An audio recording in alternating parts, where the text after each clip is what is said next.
Now, calculations for problem 3.7. So let's start by finding the survival function. That's right, let t be greater than equal to 0.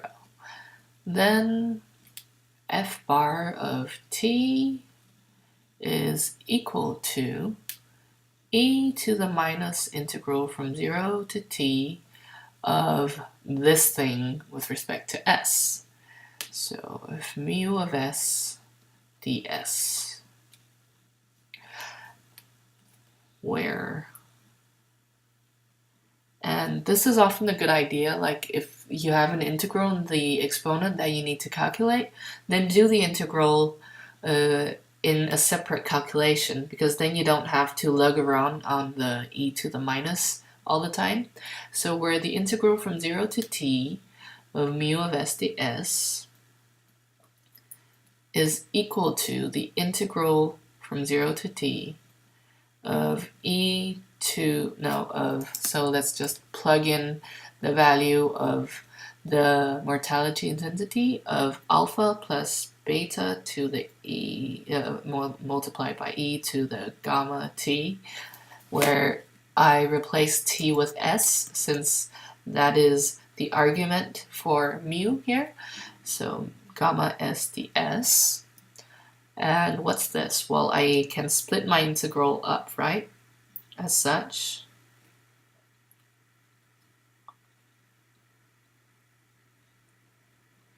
And also I could have taken the beta outside of the second integral if I wanted. And the first integral just evaluates to alpha t, and the second integral, well, it evaluates to beta over gamma, and then we have e to the gamma t minus e to the gamma multiplied by 0. And this is just equal to 1, this part. So what I have is alpha t plus beta multiplied by e to the gamma t minus 1 divided by gamma. And now we're almost there, right? So you guys can just finish up this exercise on your own by taking this and plugging it into here, and then you should get the result in this exercise. So that was part 1. Now let's continue to part 2. In part 2, we want to show that assuming gamma is greater than 0, then mu is an increasing function of t. So let me just copy down the result here and also the expression for mu so we can use it further below in the calculations. So mu of t is equal to alpha plus beta e to the gamma t, and the survival function is equal to e to the minus alpha t minus beta e to the gamma t minus 1 divided by gamma. Okay, so part B, or part 2. We want to show that mu increases,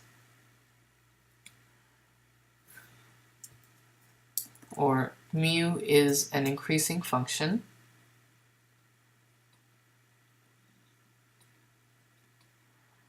if gamma, so if the thing up here is greater than 0, right? So how do we do that? Well, first assume gamma is greater than 0. Then we will show that mu is increasing. So we can do that by showing the derivative is positive. So then the derivative of mu is equal to beta over gamma multiplied by e to the gamma t, right? And this is then greater than 0, since beta is greater than 0, and, well, the exponential function always gives us something that's greater than 0, and also we have assumed that gamma is greater than 0. So if gamma is greater than 0, then the derivative is greater than 0. So hence, mu is increasing. Function is an increasing function. Okay, and that was part 2. So this is a pretty quick exercise. So we actually have time to just think about what does it mean that mu is an increasing function and why we're interested in that. So when the mortality intensity increases, it means that the expected value of the remaining lifetime decreases. That's a discussion that the book has with itself on page 20 that you can read. So page 20, and also just in general, in life insurance. So in life insurance, it's natural to use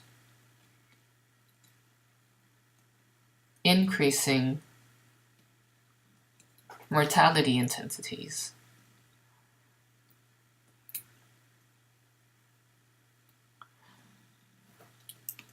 Mortality intensities, since intuitively the immediate probability of dropping dead for human beings tends to increase the older you get, from a certain age anyways. So that's why in life insurance it's quite natural to use increasing mortality intensities. However, the Gompertz-Makeham mortality intensity looks something like this. It has an exponential growth, and that has been a huge problem in certain areas of life insurance, that it's really hard to get the estimation of this growth right, because if you overestimate people's tendency to die, then often you won't charge enough in premiums. And in the past 50 years or so, the average lifetime of human beings has just been increasing and increasing, and people tend to live longer and longer. So we can always ask ourselves if this exponential trend actually makes sense. So that's one thing that you can kind of think a little bit about. Okay, so part 3, calculate TPX. We're kind of running over time on this video, so I'll just take part 3 in the next video instead. See you there.